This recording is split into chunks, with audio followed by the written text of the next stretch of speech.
Le décret d'application abaissant de 90 à 80 km/h la vitesse maximale autorisée sur 400 000 km de routes secondaires à partir du 1er juillet a donc été publié hier au journal officiel après des mois de controverses. Christian Duché, bonjour, vous êtes le président de l'Automobile Club du Limousin.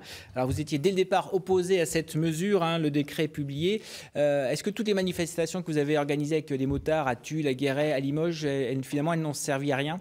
Si, elles ont servi parce qu'on a pu effectivement prendre conscience que la grande majorité d'usagers de la route, que l'on peut évaluer aux 3/4, sont aujourd'hui et toujours hostiles à cette mesure excessive de passer notre réseau routier.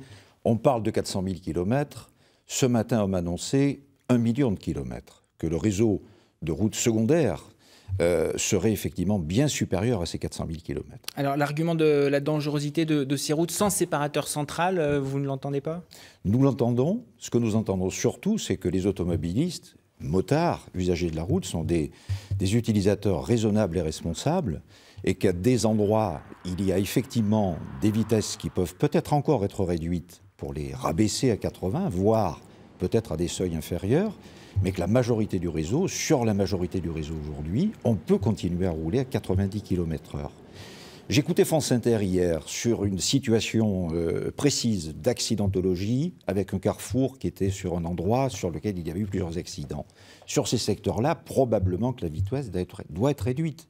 Mais il ne faut pas le systématiser. Vous auriez aimé que ce soit juste un essai sur quelques portions et après on généralise ? Précisément. Ce que nous souhaitions, ce que nous avions demandé à l'État, au gouvernement, c'est de le tester sur des portions de route, 1 an, 2 ans, s'assurer que les mesures effectivement étaient valables ou pas, et décider ensuite de modifier l'ensemble du réseau routier français. Et là, la mesure est prise, et cette mesure est vraiment excessive. Alors les panneaux vont être changés, c'est un coût important, qui va le supporter ? Mais bien sûr, M. Pipraud, que les panneaux vont être changés. Dans la nuit du 30 juin au 1er juillet, le samedi soir, on va changer tous les panneaux de 90 à 80. Je ne sais pas qui va les changer. Là aussi, le retour que nous avons eu... On connaît le coût ? On connaît le coût, on a une approximation du coût, c'est 80 € hors taxe par panneau. Donc, 100 € TTC, il y a 20 000 panneaux, on a un budget à minima sur les panneaux de 2 millions d'euros.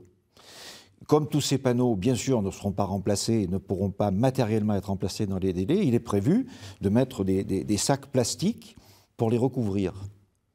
Un dimanche 1er juillet, jour de départ en vacances. Parfait. Là aussi, belle mesure. Merci. On suivra ça, bien sûr, à partir du 1er juillet. Puis, bien sûr, attention aussi aux flashs, puisque les radars vont être réglés sur cette nouvelle vitesse. Merci, Christian Duché. La vitesse